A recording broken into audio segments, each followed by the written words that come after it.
Hello and welcome to History's Cheat Sheet. Here we delve into history through bite-sized videos. Today we are talking about the Ice Age. No, not the movie, the real Ice Age. In previous videos we discussed how human ancestors began walking on two legs, learned to make tools and use fire, and how eventually modern humans, or Homo sapiens, evolved. And then how language emerged, giving people the ability to think and imagine, leading to the birth of religion, art and all that juicy stuff. So, let's go back to the discovery or adoption of fire. We mentioned that fire provided warmth, which allowed people to migrate out of Africa to other places. And that's what we are going to talk about now. Around 100,000 years ago, there was a species of human called Homo sapiens living in Africa. They walked on two legs, made tools, used fire and looked like us. Probably already had language and advanced cognitive abilities, and now they were ready to travel. And so it came to pass that these people started migrating out of Africa. Some, of course, stayed there, and their descendants are today's Africans, but others migrated out about 70,000 years ago. Since they loved warmth, they initially stayed southward and migrated along the coast of the Indian Ocean all the way to Australia. They arrived in Australia about 60,000 years ago. Only then did they turn northward to East Asia, and from there they moved in one direction to America and in another back to Europe through Siberia.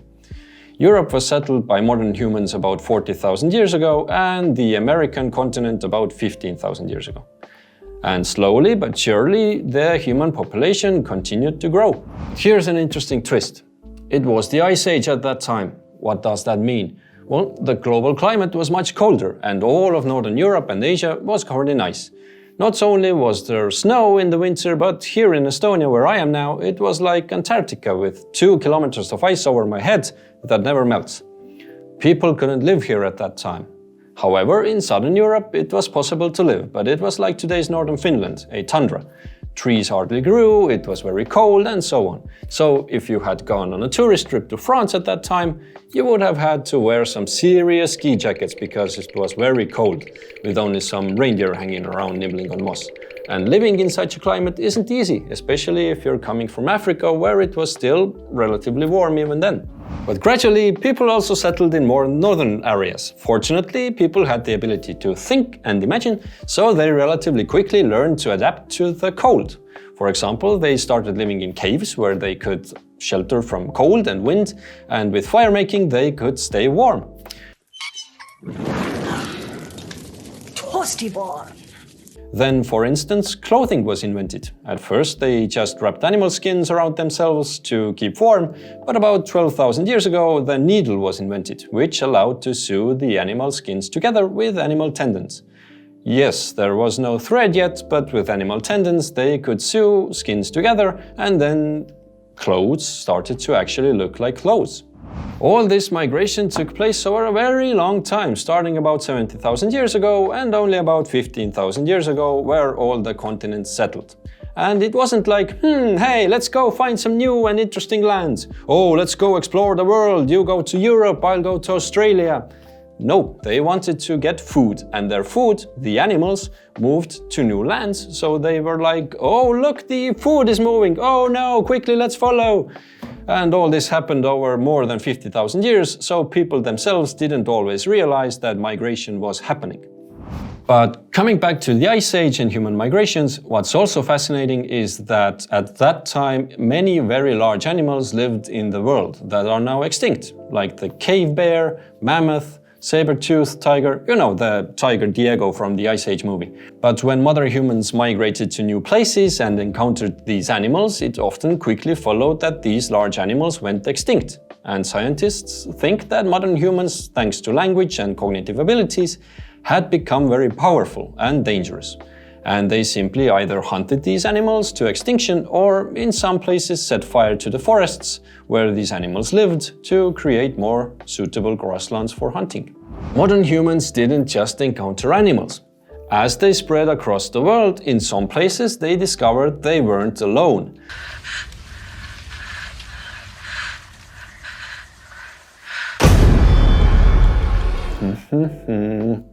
It's like in a horror movie. Meaning they weren't the only humans. At that time, there were still other human species, also evolved from the very same ancestor, but a bit differently and in different places. And some species had migrated out of Africa a bit earlier, so imagine like humans, but just from another species, different. Like there were hobbits. Okay, not those hobbits, these kinds of hobbits. These species aren't around anymore. They went extinct and we are now the only human species. All modern humans, whether male or female, tall or short, are all from the same species, all Homo sapiens. Anyway, modern humans and Neanderthals lived side by side in Europe for about 40,000 to 30,000 years ago.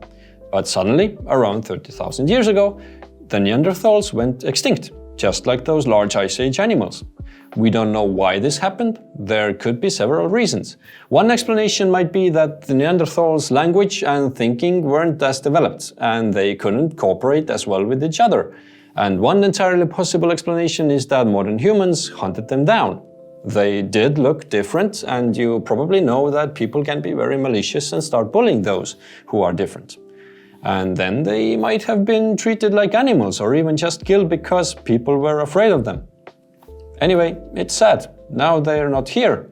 I think it would be much more interesting if we had multiple species of humans today.